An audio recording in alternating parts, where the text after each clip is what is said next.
পবিত্র ঈদুল ফিতরের আনন্দ যাতে সমাজের প্রতিটি মানুষের ঘরে পৌঁছে যায় সেই লক্ষ্যেই প্রধানমন্ত্রীর তহবিলের সহায়তায় ফরিদপুর ১ আসনের সংসদ সদস্য মোহাম্মদ ইলিয়াস মোল্লার মাধ্যমে আলফাডাঙ্গা উপজেলা প্রশাসনের উদ্যোগে দুস্থ ও অসহায় মানুষের মাঝে আর্থিক অনুদান ও বস্ত্র বিতরণ কর্মসূচি অনুষ্ঠিত হয়েছে।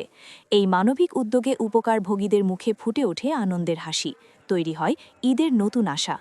মঙ্গলবার ১৭ মার্চ সকাল ১০টায় উপজেলা মিলনায়তনে আয়োজিত এ কর্মসূচিতে প্রধান অতিথি হিসেবে উপস্থিত ছিলেন ফরিদপুর ১ আসনের সংসদ সদস্য মোহাম্মদ ইলিয়াস মোল্লা।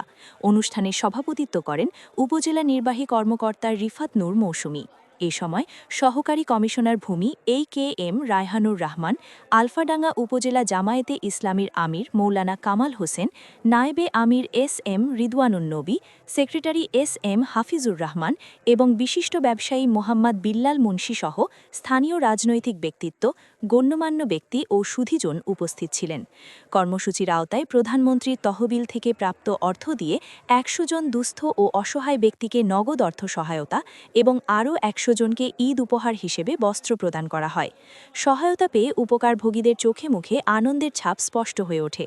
প্রধান অতিথির বক্তব্যে MP মোহাম্মদ ইলিয়াস মোল্লা বলেন, মাননীয় প্রধানমন্ত্রীর মানবিক নেতৃত্বে দেশের কোনো মানুষ যেন ঈদের আনন্দ থেকে বঞ্চিত না হয় সেই লক্ষ্যেই সরকার নিরলসভাবে কাজ করে যাচ্ছে।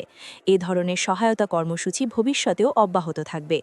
সভাপতিত্বে উপজেলা নির্বাহী কর্মকর্তা রিফাত নূর মৌসুমী বলেন, প্রধানমন্ত্রীর তহবিলের সহায়তায় অসহায় মানুষের পাশে দাঁড়াতে আমাদের জন্য গর্বের।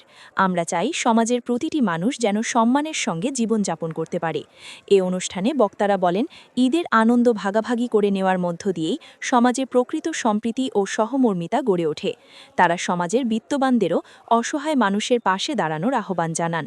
উপকারভোগীরা এ সহায়তা পেয়ে সন্তোষ প্রকাশ করেন এবং প্রধানমন্ত্রী, স্থানীয় প্রশাসন ও সংশ্লিষ্ট সকলের প্রতি কৃতজ্ঞতা জানান।